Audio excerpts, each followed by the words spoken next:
There's something magical here. Like if you don't believe in magic or serendipity or whatever, like you will by the time you leave. Well, it or happens you should to me. never come back. Well, don't you? If you don't have one of these moments, don't you? You haven't done Woodford. You got the wrong ticket. Yeah.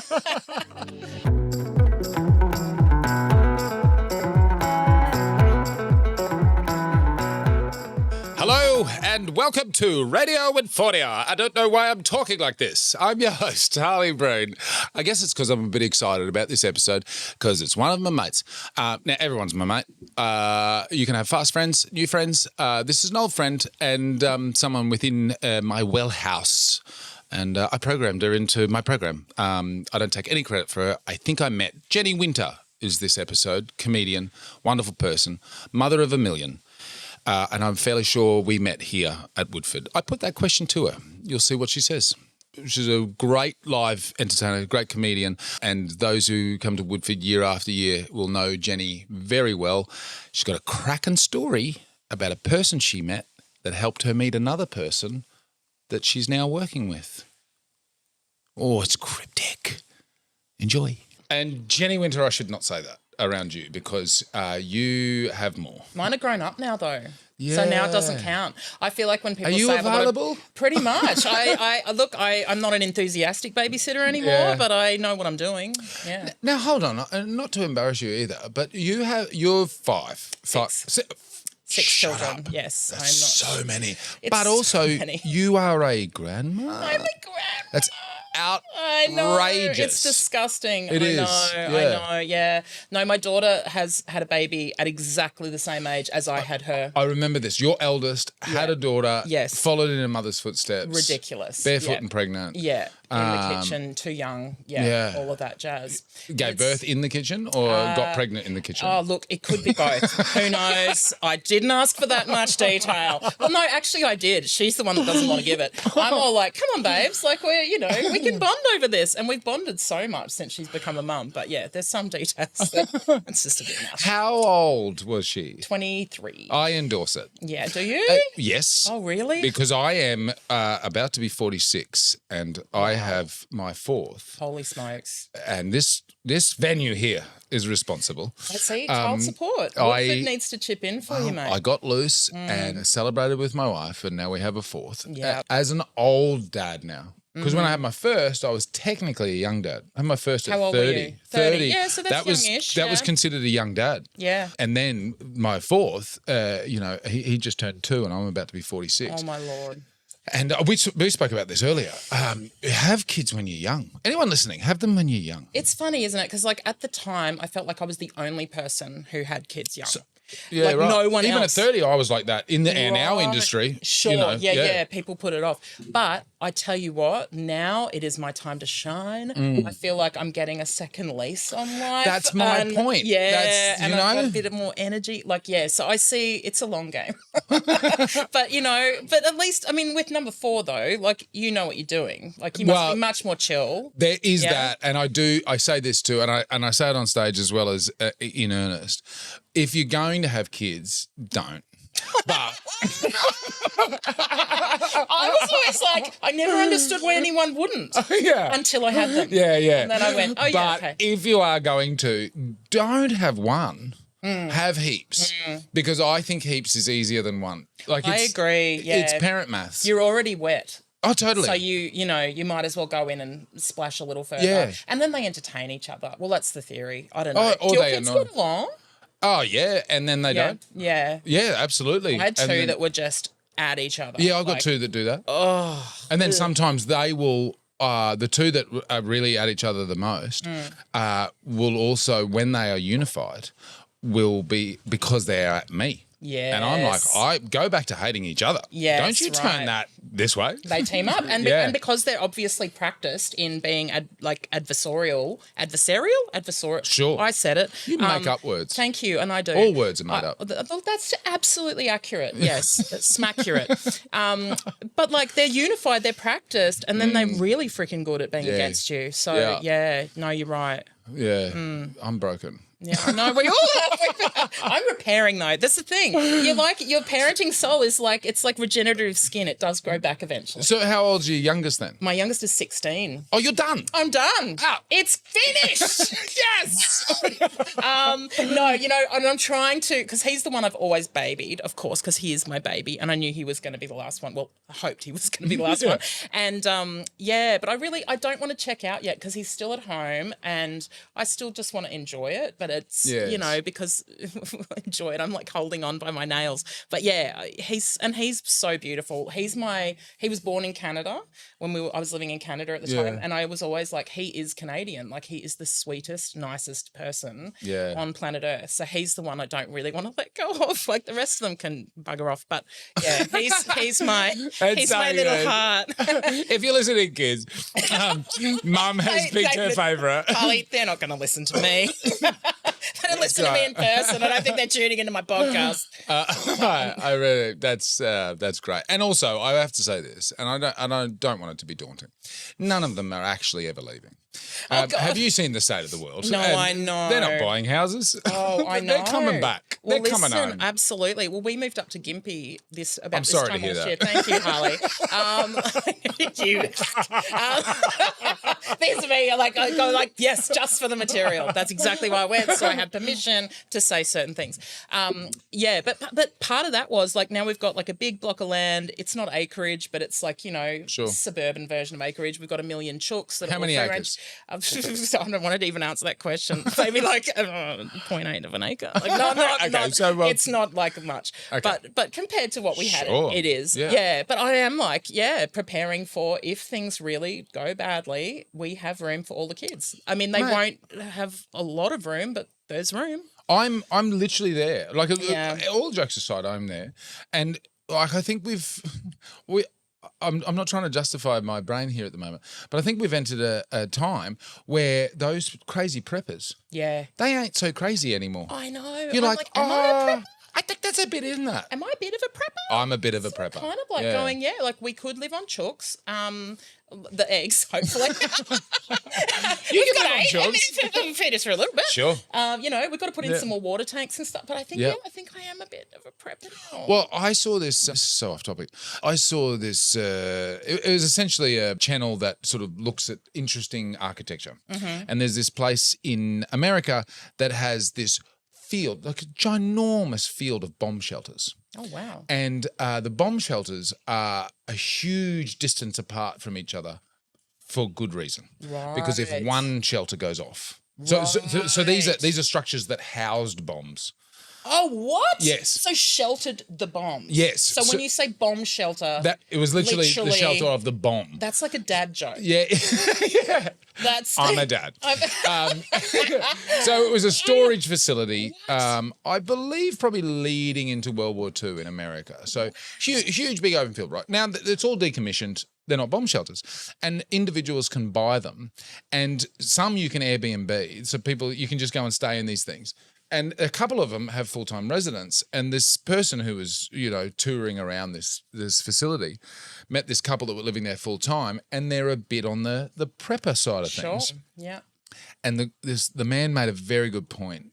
He goes, we've got enough food to survive for 6 months without having to open the doors if anything happens, all that. And he goes, I'll tell you this, though, post-COVID, everyone's got a little bit more toilet paper in the cupboard, don't they? Yeah, it's not wrong. Yeah, they do. It's not yes, they wrong. do. Yeah, that's right. I mean, it's a slippery slope from a little bit of toilet paper to, Yeah, I mean, it's a spectrum. Right? There is a spectrum. There's levels. Yeah. Anyway, enough of that. I want to talk about you. I think you and I met here. We did. This is where our friendship started. Yes. In the comedy program. Yes, that's right. Back in the day. Probably back in the do we call it the noughties? It is the noughties. Yeah. I think let's call it that. Yeah, because you're an ironed-on Woodfordian. I am. I think, and you precede me. Well, and I was coming as a punter. I think my first Woodford was in 1998. Ah, yeah. Yes, you so definitely it was precede like me. full hippie back then. It was like I remember New Year's Eve being it was a rainy one, and I remember just all these hippies like, of which I wanted to consider myself one, but really, you know, I think I had like a dress from Tree of Life or something like that. But we're like throwing mud at each other. Like everyone was tripping balls and just throwing mud at each other. And I just thought it was the most amazing thing ever. And fire sticks twirling, but in the rain, like it was, Great. yeah, it was wild and absolutely amazing. And I was just absolutely hooked from that point onwards. Why did you come? Just as a punter? Friends was like... Friends. We had a big group of friends, and my sister and her group of mates were wild about Woodford, so they had come the year before and just came back and were Woodford evangelists. And like, you have to come to this festival. Oh my goodness. And we were right into the Tooth Fairies at the time, who was this massive, you know, just had such a massive cult following in Brizzy. And yeah, so anyway, we just came and all camped out together for the week. My tent got completely flooded through. Like I'm better at camping now. It's a rite of passage. Yeah. Because was that one of your first camping experiences? Correct. And I think Mandy Nolan, the great Mandy Nolan, yes, had a very similar experience. She turned up at one of the very first when it was a Mullaney. Yeah. And just like no idea of how. I think she turned up with not even a tent. Oh my goodness. Like, and just didn't know. Yeah. And there is a learning. And I've had a year here where there was just like a river coming through. And I'm like, it's on me. Yeah. I literally, but I set that up wrong.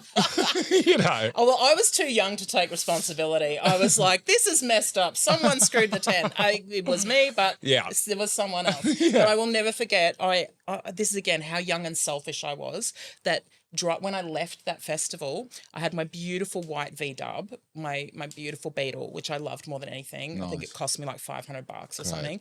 And it got completely bogged as I was trying to leave. So I'm trying to get out of the mud. And these beautiful people, because it's Woodford, just the campers from around there just came over and like all like, we'll help you, and start pushing the mud out. Now, I was like 19 or something. I didn't realise that to get out of a bog, you don't slam the freaking accelerator on, right? No, you don't. Well, I did not know that. That'll put you down into the ground. It was terrible. Yeah. And I was just, and I realised afterwards that I looked around and these poor, beautiful people who'd helped me are covered, like just splattered in mud. I've just like completely painted them all. And then I'm like, bye. Like, I drove off into the sunset. And I always think of that. So if by any chance you happen to be listening or watching this, but I am so sorry. A selfish shithead. You didn't know. It's naivety. It wasn't on purpose, no. In my early years, I used to drag my brother along, my older brother. I'm like, come with me. Because I was living down in Melbourne when I was first doing this, right up until just the last couple of years. And I was like, why don't you come? And now, now he's a farmer and has no time to leave. Although he's coming this year. He's doing a talk.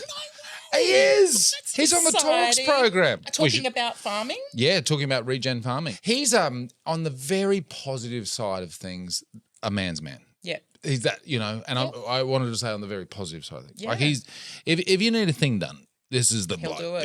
He'll just do it. Amazing. And he won't shame you about it. There's no condescension. He'll help you out. Maybe you should come over to my little farm. He will help you out. My little 0.8 acres. If he judge me for the size of it? No, he won't judge you. Okay. No, not at all. Amazing. No, there'll be zero. Right. But we were leaving one year and there was people in your predicament. And he literally just on the way out, and it was like it was no effort for him at all. He's just driving out in his big, four-wheel drive farm ute and just like car after car after car, just snatch him strap on, bang out, bang out, bang out. Oh, what a nice guy. That's Woodford. Like, that is the spirit of it. And obviously he's already got that in him. But, like, I know Woodford's the one place that I've literally lost my wallet and had no concern. Like, I was like, I will get this back. And I did. And it had cash in it. This is, when cash was a thing. More cash than was in it. Well, someone had put in a 20. She's broke. I'll put that in. Go get yourself a chai. But, it's like you don't stress about it. And having kids, you're not stressed. It's a really beautiful vibe. Like, bad things never happen here. And of course they do. Of course they do. And I'm sure there's anecdotal stories about things going different than the way that you just said it. But you're absolutely correct in terms of you're never alone here. No. In whatever you need to go through. I threw my back last year for the second time at this festival. No. Yeah, and it's like it was a big thing. Mate, the witches that that came out of the bush. You know, like it was like I hadn't even said anything yet, and they're coming out. Try my cream. You know, I have a balm. I have a pill. And, Try my brew. I can touch you here and a ping. It was, It's your it chakras. was incredible. Oh, Yeah. did anything work?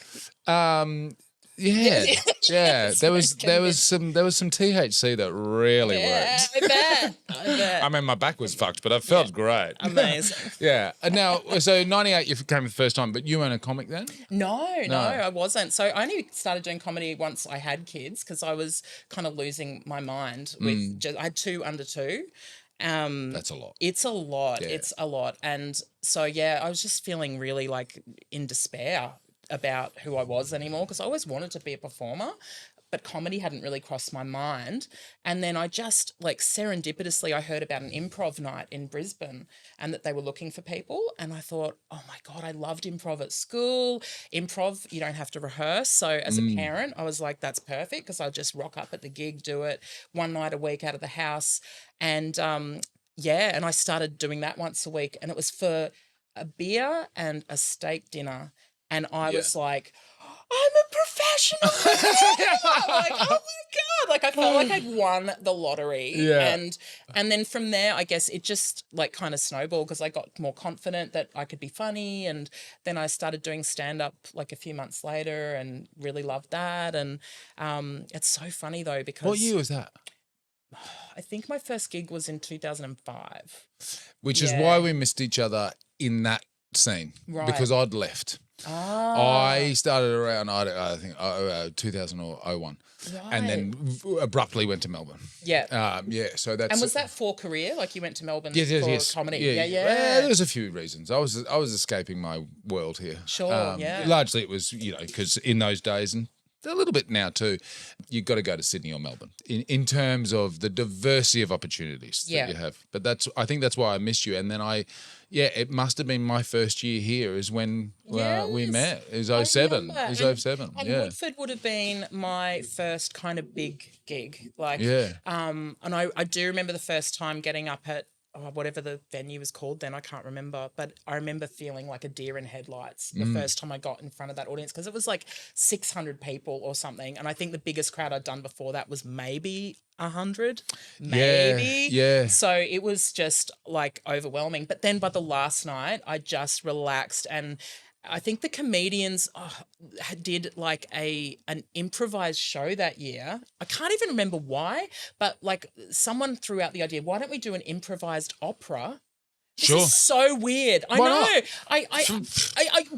And with no musical backing, by the way, all a cappella. This is how I'm remembering it. And I remember being so terrified because I loved improv, but it was always just in front of a few people. And so in front of like 600 people. But something magical happened that night. I don't remember really what I did, but I just remember it feeling so magical that then it was on the final night of the festival, I got up and I was doing my stand-up again and I kind of got a little bit stuck and someone in the audience yelled out, which I think is still the kindest heckle that I've ever had in my life. Which is the only one you're really ever going to get here. Well, Right? I know. Yeah. And they yelled out, improvise. Like that. And I was like, but that's what my whole career has become. Yeah. Like my favourite thing on stage is improvising. My favourite thing, like now I've got like shows, the one I'm doing this year is like a full set. It's a full solo improv set of improvised music. I'm really excited about it. Improvised music. And that's my favourite thing on the planet. But I always do remember that. It was like, it felt like, Woodford felt like the first time that, they got me, I guess. Yeah, it's like I give this analogy too because I've had these moments in different places and here and whatever. It's a weird analogy, but it's I for a very brief time in my life was in a coxed four. In a what? A coxed four. A coxed And be careful who you say that to if they don't know what you. I have no idea what you're You saying. have 4 cocks. No, I was in a coxed four. It's rowing? rowing. It's rowing. Yeah, right, okay. Because it's You were coxed. rowing. Because you have a cox. Yes. Because you can have the a person that calls. yeah, but weirdly you have a coxless four. Oh, right. Can we just call it a 4? Okay, yeah, Anyway, yeah. 'cause that's a lot. when I was learning how to do that, I grew up in country Queensland, in Bundaberg on the Burnett River. I don't know why I had an interest in it, but I wanted to go rowing. And there's a moment when you're all in sync together as a team that your boat will sit up on top of the plane. Oh my God. Will sit up on the water and you'll feel the ripples come underneath the boat. And our coach had talked to us about it, and we're trying to get in time with each other and all, and we got it. And we were so ecstatic that we sort of lost what we were doing and all stalled. And a stalled is when your oar goes into the water and whacks you in the head. It's like an immediate bring back to reality. That is like the best analogy of showbiz I've ever heard in my life. It's like, but it is like that. Look at you doing it. And you do feel those ripples when you're on. You're like, I'm doing this. That flow, yeah, those moments. And that's what is, and it just feels like magic. And it's what keeps, I think, always kind of wanting that moment again. But I think those best moments for me, like, no word of a lie, like, some of those best moments have been here at this festival. I just find it's radical that that's happened for you here, because it's like that's a perfect storm, loving the land, loving the space, and then performing your art form and it all coming together. It's amazing. And it just says a lot about the good juju that's in the crowd, and just magical stuff happens. Like, this is crazy. This happened. Lay it on me. Okay, I've got so many crazy ones, but I was thinking a couple of years ago, my sister and I did a show together, and it was like an 80s inspired kind of pop culture show, but it was about our real childhood, like growing up, listening to pop music and doing songs. And it was inspired by being raised by our grandma, because our mum died when we were really young. So I was 5 and Ange was 2. And we kind of realised through creating the show that growing up, pop music was sort of like our version of the 1940s war songs. Like, how they were like, lift your spirits up and smile, smile, smile. Here we go. Don't look at the mess. Yes, everything is great. You won't die. It'll be fine. Pretend it's not shit. And we realised that. And anyway, so we performed this show, and at the end of the show, towards the end of the show, we play a recording of our mum, our real mum. So she was a folk singer and songwriter. Right. And so we have some cassette recordings that we've had made digital. So we play a recording of her singing, and then we joined in and we sing with her, and it's beautiful and really hard to perform, but like this beautiful moment. And also because like our mum, I actually think she did perform at Mullaney Folk Fest. I have a weird memory as a let's find kid. that out. I've got to find that out. We're going to find that out. I have a memory of being in a blue tent with a hill and kids everywhere and music, and I know she went there. Anyway, we need to find this out. You were homeless. How I was, but music was my food. I don't need weed mix. I've got a fiddle. So, okay, this is crazy. So we sing the song, do the show. It's beautiful, wonderful, beautiful crowds. Anyway, my sister is camping way out, God knows where, over a million hills away. Yeah. Set up with in her campsite with her caravan, her gypsy wagon, and the people that are camping next to her, they've kind of had this running joke all week where she calls them mum and dad, because they kind of help her with her wagon. My sister needs help with practical things. I hear. She's the trouble. Yeah. Anyway, after that show, the woman from that couple, says to her, "I saw your show. Was your mum Jen Wynter?" And Angie was like, "Yes." And she went, "I went to school with her." No. Yes. I went to school with her, and and she's like, "I remember hearing about after she died, like that these 2 little girls she had went to live with their grandma."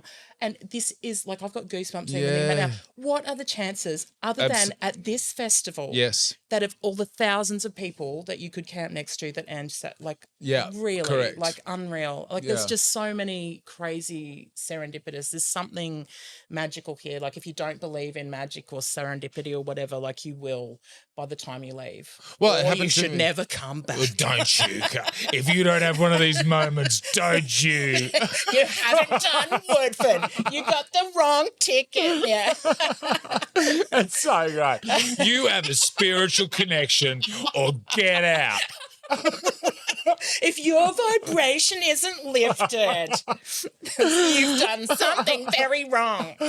You need to unblock your chakra. I'm so horrible. Yes. No, I get it, mean mate. that in it. Yeah. It happened to me. Where else could it happen? Well, it happened to me yesterday. Like, tell me, because what happened? at the time of recording, it's not as big a story that, but it was just another one of these little moments. Yeah, at the time of recording, it's program launch night tonight, and you're here to perform because you're in a program that I programmed. This will be released later. Like right? I was going to say no to Jenny Wynter. Like I was going to see you and go anyway, but I did program you, and you're here to perform here at the launch. And I was setting up yesterday. I've bought a brand new little pop top caravan, brand new to me. It's from 1983. Oh my God, amazing! And I'm excited about it. And as I was just sort of putting up the awning on the front, this couple walking past, they go, "Do you want to help holding the ropes?" And I was like, "Nah, it's all right. I'm just having fun. It's a new thing for me." And then they walk over and they go, "Oh, Harley, we're very good friends of your father. We've known each other for years." What? And that's like that sort of moment is what I'm saying. And obviously not as an in-depth story, but you do get those little amazing. connections. Yeah. You're like, how do I know you? Oh, because of that. That's crazy. And because of which leads me to the story I want us to get into. Oh because my gosh, yeah. with one of these moments, you met a person that helped you met a person that has led on to a thing. Insane. So let me take you back to 2010. Yeah. And my little 16-year-old Canadian Birth of my Jen. first child. Oh, really? Yeah. Oh my gosh. Yeah. So I was popping out my last one at that point. Yeah. So yes, I know Yeah. how old, 16-year-olds. Yeah. So my beautiful little baby was playing in the Sandpit at the Children's Festival, as you do. And there were these cute little twins, like almost exactly his age. And the three of them just started playing together. You know when your baby starts playing with other babies? Which is not actually normal. It's not normal. They because- play alongside and ignore each other. Yes. But they were actually Together, together and hanging out. And so the twins' mum and I, went, "Oh, it's your kids, da-da-da." And we just started chatting and just hit it off like a house on fire to the point where we realized that we didn't live that far from each other. So I was on the sunny coast at the time. So we were like, let's exchange numbers and let's catch up. Because it was just like, your babies love my baby, like we're hitting it off. And Harley, I can't tell you, I never give my number to just a random person that I just met because I feel like I'm barely a good friend to the friends I have. Oh, sure.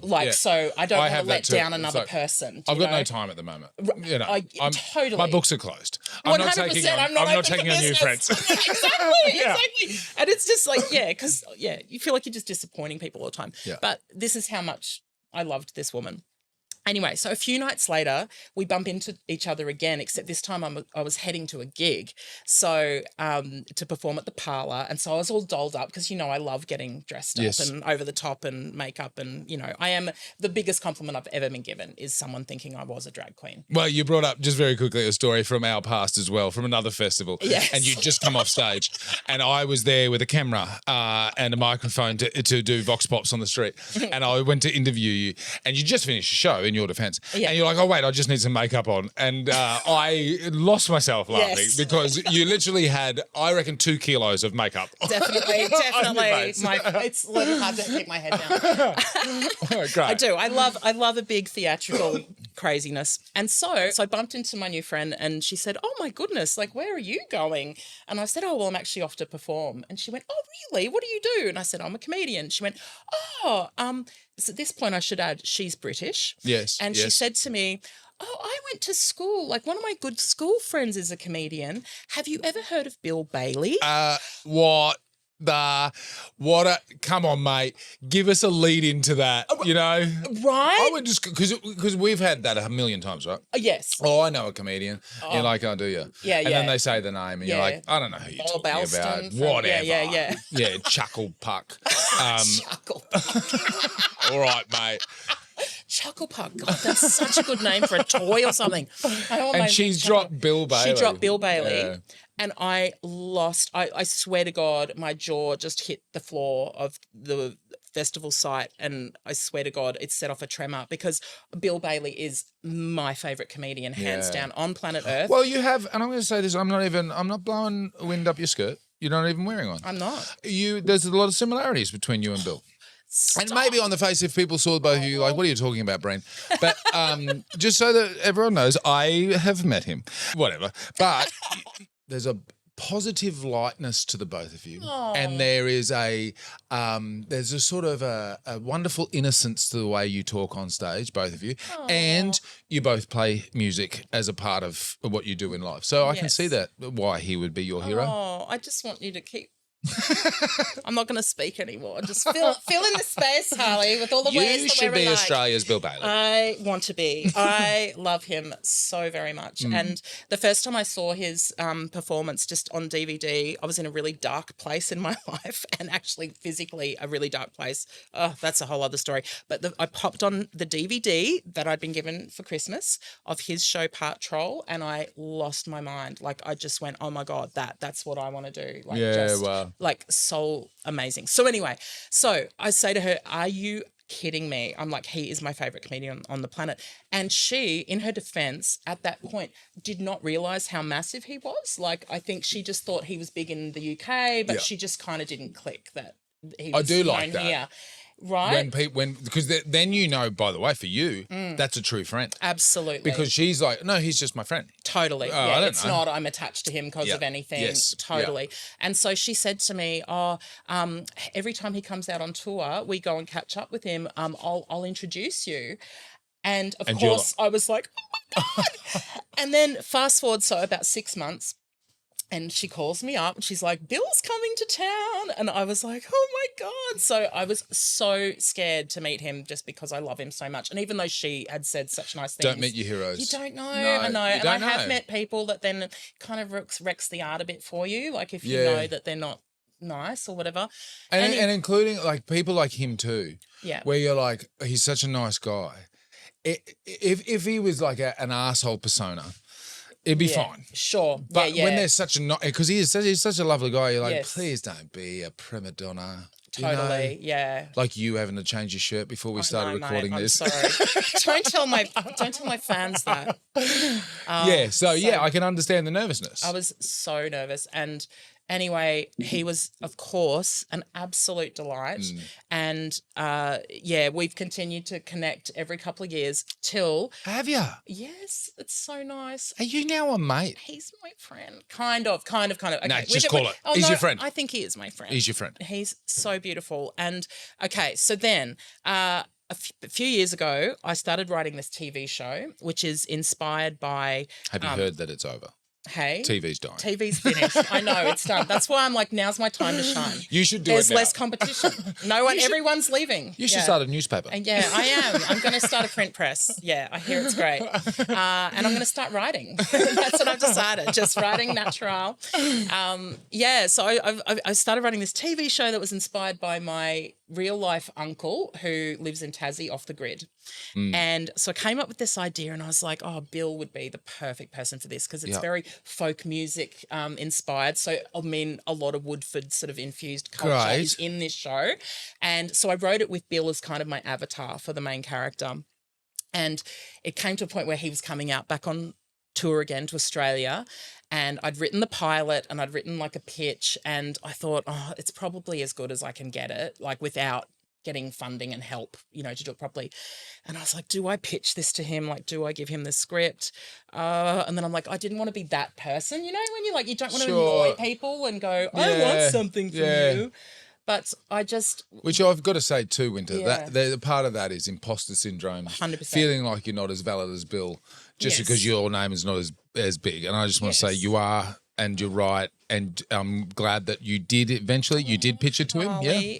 Thank you. That's so nice. Yeah, well, you know what it was? I kind of got to the point of going, okay, if he says no or he doesn't even read it or he just rejects it, like I can live with that. But I cannot be on my deathbed going, gee, I wonder what would have happened if I just put on my big girl pants and given it to Bill. So anyway, I did. I gave him the pitch on a USB stick because, again, I'm a woman of the future. But I gave it to him, like with a little card, and I just said, Bill, have you heard of VHS? You might have to find a machine to operate this. And then I heard nothing for a month and I went, okay. And Horrible waiting. Oh, but I was like, okay, it's all right. Like you You've did done the it. thing, you did it. Good for you. And then out of the blue, I got a message from him just going, I'm so sorry. And then hilariously was like, I couldn't get the USB to work. He is the uncle from Tasmania. Oh, Oh, bless him. And so anyway, long story short, he said he loved the script, and then we chatted, and he's officially on board. And now I've screened Queensland. He I've come to the is party. attached. He's attached to the project. He actually said yes. I mean, and at that point I was like, oh my God, that means we'll be shooting next year. And that's not how the industry works. No, of course it's not. You'll be shooting in 10 time. years. Yes, it's taking time, but holy shit. I want to say too, what I said before, your ideas are great. You're an artist, and that's exceptional. And with great credit to Bill Bailey, what I'm going to say next, it shouldn't take great ideas to have someone that's famous attached to get them up. Yeah. However, it does. Yes, correct. And that's exceptional that he is attached. And that means anyone listening, the time is now. Get on board with it because everything that Jenny touches turns to gold. Oh, Harley. And Bill Bailey's involved. It's pretty exciting. Is there a role for somebody? Actually, you know what, Harley? There just might be. There just might be. For real, we'll talk. Okay, cool. Yeah. We'll talk. Because something outside of my own narcissism, let's get him out here and do the filming schedule around Woodford. I have said I've already pitched Woodford to Bill. I've said you have to come and do Woodford. Yeah. I'm like, it is amazing. I'll see if I can fit him in. Let's see. I'll have a word with Harley. I'm like, I'm sure he'll. I know, mate. Yeah, be open to some pretty full schedule exchange. Yeah, imagine Bill babysitting your kids. Oh my God! But imagine Bill here. Oh my God! He'd never leave. It has to happen. Yeah. And there's plenty of those stories that exist without that sort of a big name. What I take from it is that you being you and allowing yourself to be open and have a yarn, and that yarn turns into another friendship, which turns into a project. It's wild. That's pretty exciting. And that beautiful friend of mine, every year we have we call it our champagne anniversary. Oh, and we meet up at the Pineapple Lounge, and she and we have a little toast to our friendship, I love that that's around champagne as well, because my wife and I also have a champagne thing where we're like, the festival hasn't started until you get a champagne. That's it. Yeah, absolutely. Now, Wynter, there's heaps of stuff that we can talk about. You're going to come back on. I can say this now, we're doing this podcast as a live podcast during the festival, which you're at doing your shows. I'd love to have you back. I will be very here. quickly. What's your solo show name? Jenny Wynter's Wonderland. Jenny Wynter's Wonderland on just the once at the 25-26 Woodford Folk Festival. But for now, thanks, mate. So exciting. Cheers, mate. What a fun person. What an energetic spirit. She's got a great show at this year's festival. And what a name clang. Bill Bailey. All right, mate. We all know famous people. I've enjoyed it. I enjoyed her. I enjoy you. Thank you for listening. I enjoy the people at Woodfordian Inc. for producing it. I enjoy the East Pointers for giving us the music. And I enjoy this country that I'm sitting on, Jinnabara country. Thank you so much for letting us be here. Like and subscribe. I know it gets boring to hear it all the time, but I just remind you and spread it. Share it with a mate. Go, oh, that was a good yarn. Just send it to a mate. They'll listen to one, and then they'll listen to them all. And then we'll take over the world. All right. I'm Harley Breen. Bye.